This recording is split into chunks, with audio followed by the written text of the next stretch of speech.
Hey, my name is Sruti. I'm an author and spiritual teacher, and I write and talk about my experience of spiritual awakening and chronic pain. In 2018, I had an allergic reaction to an ear piercing that radically altered my appearance and my life.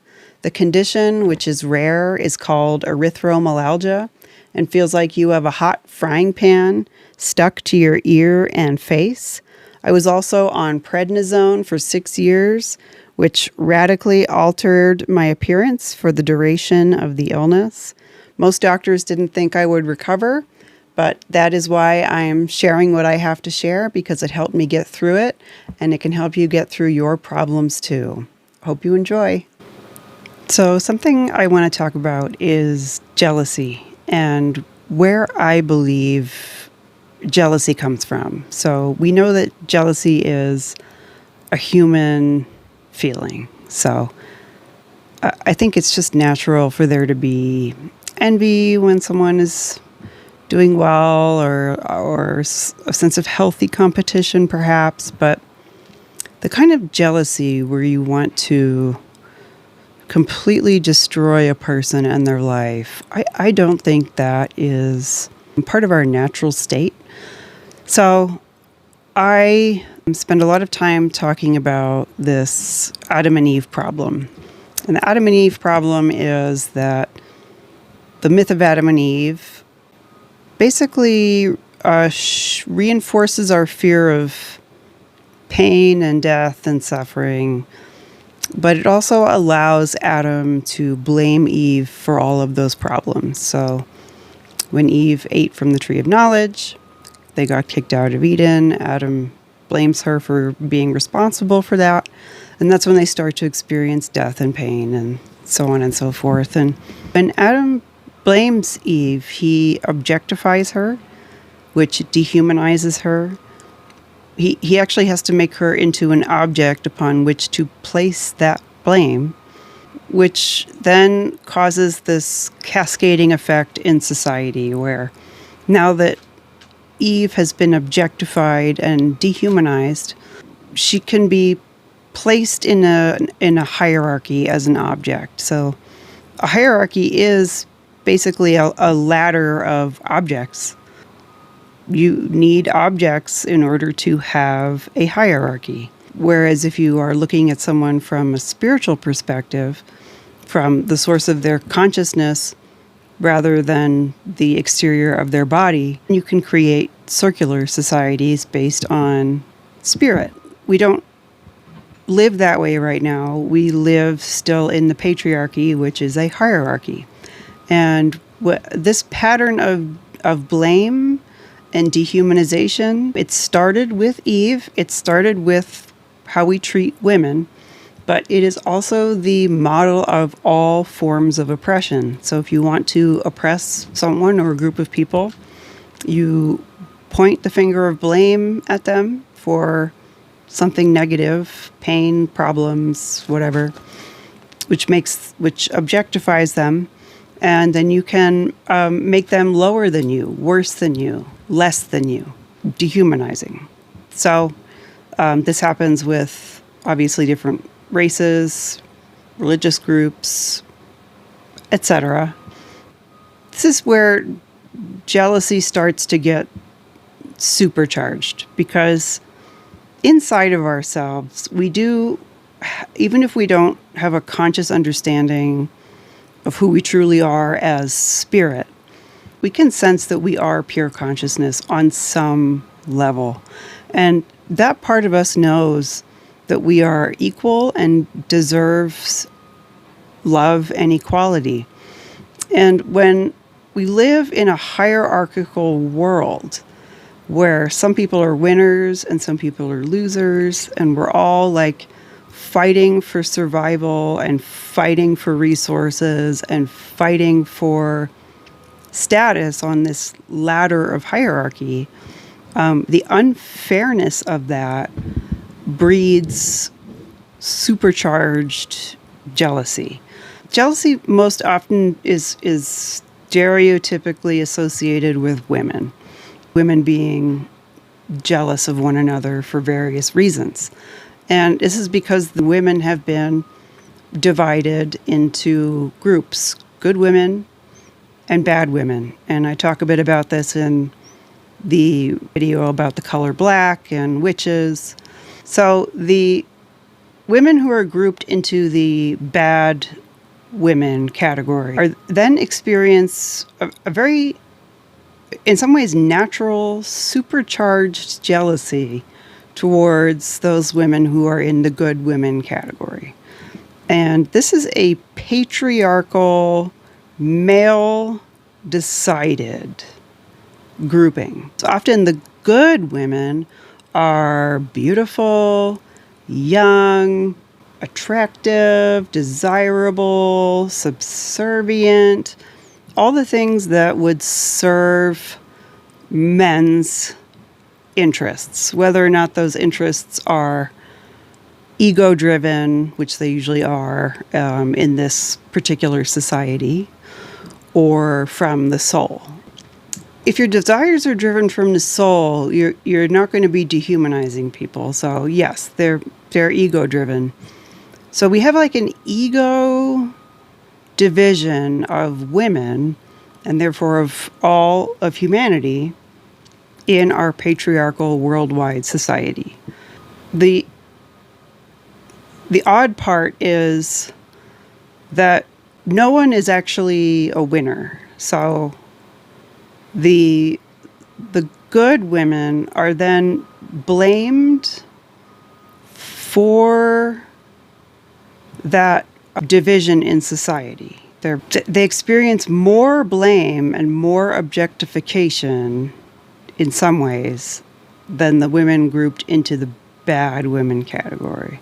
But the women grouped into the bad women category have it bad too, because they're ignored by society, attacked by society. So there's really no good place to be. It's not good to be what I would call a patriarchy princess, which is the Cinderella good woman category. And it's not good to be in the bad woman category, the witch, the dark feminine, the evil stepmother. Neither category, women can't win. So the whole system is set up from the original blame of Eve. And I do believe that this is where jealousy is gets out of control. And in some ways it's inevitable and kind of necessary, because it shows us that none of the women are winners. Because the ones who win are then heaped with hate and blame, and the ones who lose. The division is real. There's less resources, there's less care, and you could, as a woman, switch categories at any time, at will. So you could be a patriarchy princess one day and discarded as the old, nasty stepmother the next day. You could be young, but have your elders try and ruin your life because they perceive you as being favored by the patriarchy, which you probably are. So the only way to break this is first to see it, because there's a huge resistance to even seeing this. And second is to actually go back to Adam and Eve and fix the problem of blame, which means we all have to fix the problem of how we relate to pain. Do we use pain to blame each other and therefore make each other into objects, dehumanize us, split us into these false categories? Or do we use pain as a tool to look inside of ourselves and find the pure source of consciousness within us, which is actually what pain is for in our lives? That is the purpose of pain, is to use it as a tool to find the true source of ourselves, which is beyond all forms of pain. It is possible to do this first individually before it becomes a society-wide practice. And the way to do that is to, next time you feel jealousy, question why. Are you jealous of that person, or are you noticing an unfair societal practice that they might not even be at fault for? 2, what is it about them that makes you jealous? Because I find that most of the time, life gives us the things that we do actually naturally want. So if you're jealous of someone's talent, you have a talent. You have a talent that you can express, and it will bring you the joy that you're looking for. Much more joy than trying to hurt, harm, or tear down the person you see with the perceived talent that you don't have. You have your own talent. Beauty, the patriarchy has certain standards of beauty, but people are beautiful in very unique ways. So if we stop looking through the lens of what we think beauty is, each of us has something that is beautiful that we can notice, magnify, appreciate. So the beauty that you are jealous of in another, you have some form of beauty in yourself. Just if you're jealous of someone's boyfriend, girlfriend, there is someone in this world who is your perfect fit, who will love you. And love is much more important than the ego hit of conquering or claiming someone. Life just doesn't support that kind of jealousy. It's not part of the fabric and framework. It is part of the human experience, and even the best of us experience jealousy at some point, or envy. And it's healthy because it pushes us to look at our lives, do more with our lives, become better people.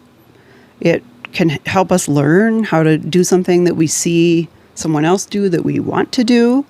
It can inspire us even. But the kind of jealousy where you want to destroy someone, that inevitably is violent, is actually a form of rape. It is the energy of theft and of objectifying someone, of looking only at what the person has or is on the surface and not through the lens of the soul. And you also are doing yourself a disservice because you are not looking through your soul and seeing yourself through that lens of love. So when you also realize that the source of yourself is the source of the person you're jealous of, you are much less likely to attack that person because you would realize you are attacking yourself. You are doing yourself a disservice by attacking that person. Also, the universe will find ways to protect the person you are trying to attack. They will also find ways to redirect your attention and dissipate the source of that jealousy. Synchronicities that will help you find a talent you're looking for, synchronicities that will put you on the path of a person you're supposed to meet. Even small things like synchronicities for beauty routines that make you feel good about yourself, not that you think make you look good to society. But you will also end up looking good. That's the other thing about the universe, is it wants the whole package for you. So jealousy is just not a good look for anyone, physically or outside or inside. Jealousy will not make you more beautiful on the outside either. We all know it's not beautiful on the inside. So I do have a serious question. This is honest. So if you were to be jealous of someone and intentionally try to ruin their career, their friendships, their love life, just their whole life, in general. And let's say you succeeded and that person's whole life got very difficult. Like, for example, mine did with my illness. And let's say that person you targeted, you got very ill. They were in horrible pain. Their face blew up 5 times the normal size it was. And for 6 years, they were suffering. If you knew that, and you felt like you had like succeeded somehow, what would that bring you? This is a serious question. This is not snarky. What would that bring you? Like, would that actually bring you anything that you wanted? Would that bring you happiness? Would that bring you joy? Would that be like some funny joke for you? How long would that joke really be funny for? How long would any of these feelings last for ultimately? Because I can't imagine them bringing like lasting fulfillment. I can't imagine them actually alleviating jealousy for that long, especially since you probably just find another target of jealousy. It doesn't really address the jealousy. It just hurts a person. If the jealousy succeeded, it's not going to bring you that person's life. It's not going to bring you any talent. It's not going to bring you any beauty. It's not going to bring you any love. It's actually just going to bring you bad karma. And I don't usually talk about karma, and I don't usually like to use karma. But there is such a thing as karma. It's just vastly misunderstood. And karma is basically cause and effect and lessons. It's not necessarily punishment, but if you are misunderstanding life enough to intentionally try and destroy someone, which basically means you're intentionally trying to destroy yourself, life will send you harsh lessons to recorrect that. And they're not going to be fun. And life will also, ironically, make that person's life better than it was before the jealousy. That's the weird part, too, is even if you were to succeed and like temporarily ruin someone's life, you wouldn't ruin their life. You would make them stronger, more of a badass, more beautiful. It would bring that person more love, and ironically, shower them with karmic gifts. So actually, by trying to tear someone down, you're ironically lifting them up.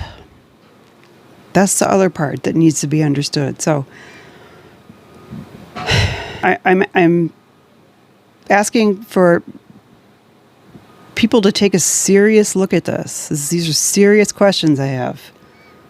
By harming another person, what does it bring you?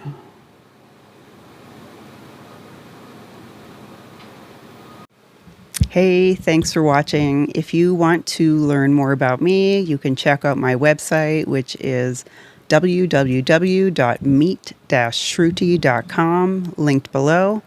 Also, since I am a vastly better writer than I am speaker, I'd highly recommend checking out my book, The Hidden Value of Not Knowing, also linked below on Amazon. And of course, I'm obligated to say you should like, subscribe, comment. See you next time.